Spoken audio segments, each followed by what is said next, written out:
Jejum intermitente: o que é, benefícios e como fazer.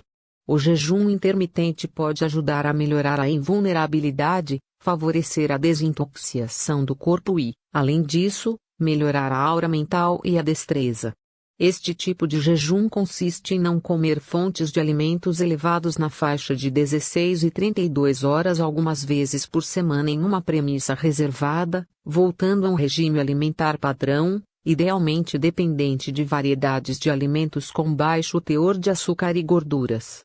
Para obter as vantagens, a técnica mais amplamente reconhecida para iniciar este rápido é abandonar a alimentação por 14 ou 16 horas, simplesmente bebendo líquidos, como água, chá e café expresso sem açúcar, porém esse modo de vida é apenas sugerido para indivíduos sólidos e, ainda posteriormente, o consentimento e o respaldo de um especialista, médico cuidador ou proficiente em bem-estar que conheça esse tipo de jejum é importante para garantir que ele progrida admiravelmente e seja útil para o seu bem-estar.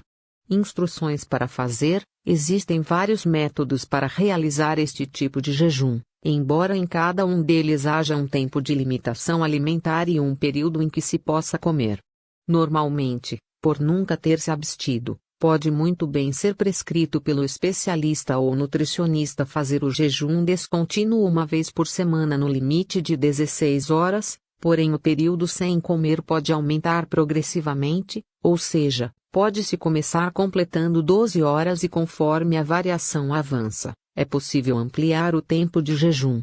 Antes de iniciar, recomenda-se fazer uma alimentação com baixo teor de açúcar, pois é possível ficar sem fome durante um bom tempo porque nas primeiras 4 horas, o corpo utiliza a energia fornecida pelo último jantar.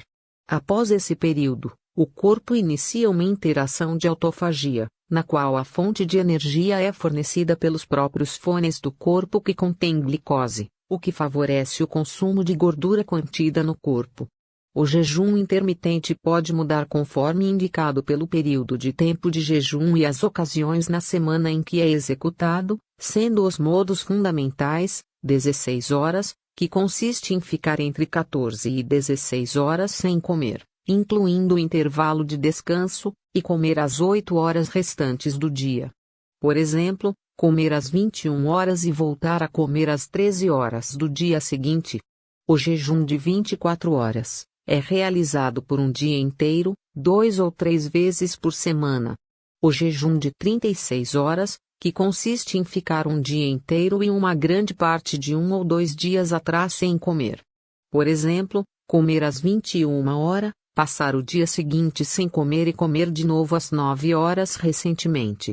Este tipo deve ser utilizado por pessoas mais acostumadas ao jejum e sob orientação clínica. O outro é coma 5 dias e confine 2 dias, o que significa comer 5 dias por semana regularmente, e em 2 dias diminua a medida de calorias para cerca de 500. Durante o tempo de jejum, são servidos água, chás e café expresso, sem a expansão do açúcar ou dos carboidratos. É básico nos primeiros dias sentir-se faminto e, em pouco tempo, habituar-se a isso. O que comer após o jejum?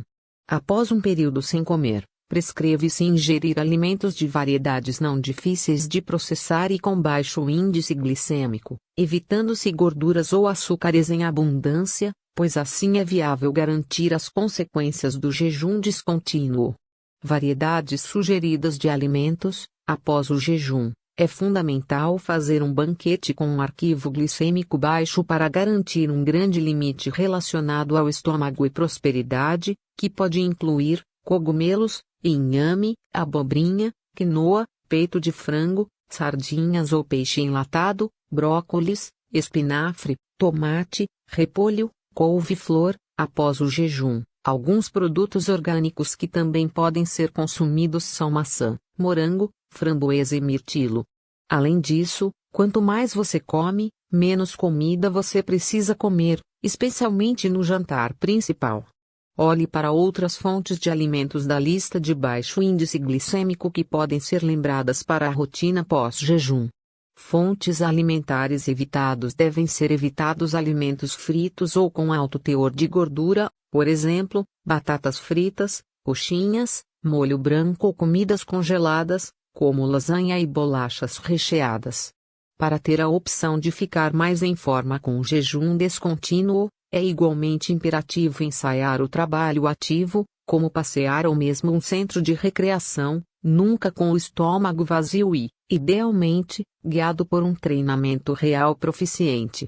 Vantagens primárias. As vantagens fundamentais do jejum intermitente são: controla os níveis de colesterol e óleos graxos, a alimentação ingerida cheias de açúcar e gordura, além de promover o excesso que pode ser agregada no corpo, auxiliando na melhora dos níveis de colesterol, acelera a digestão. Ao contrário da convicção de que o jejum pode diminuir a digestão, fica evidente apenas em casos de dietas extremamente longas, por exemplo, acima de 48h, porém em dietas controladas e curtas a digestão é acelerada e favorece o consumo de gorduras corporal, não apoia a flacidez. Essa rotina alimentar não diminui o volume como em diferentes planos de controle de peso que reduzem extraordinariamente as calorias e, além disso, auxilia na expansão muscular devido à criação de um químico de desenvolvimento, mata células defeituosas do corpo, já que o corpo passa a ser mais dinâmico ao dispensar substâncias e células ajustadas, que podem causar infecções,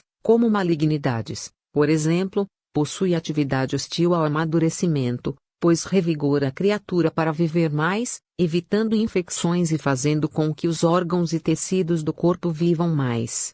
Além disso, ao fazer essa rotina alimentar, por orientação hormonal, o indivíduo pode sentir seu cérebro pronto e dinâmico, além de sentir-se bem.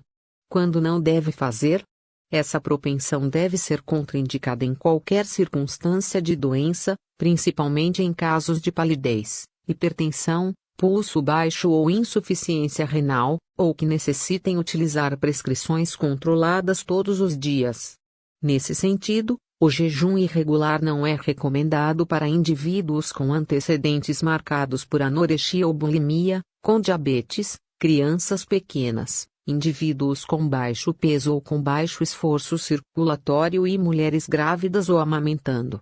Seja como for, mesmo indivíduos obviamente sãos, deveriam conversar com o profissional geral para avaliar o estado do corpo e realizar exames, por exemplo, os de glicemia,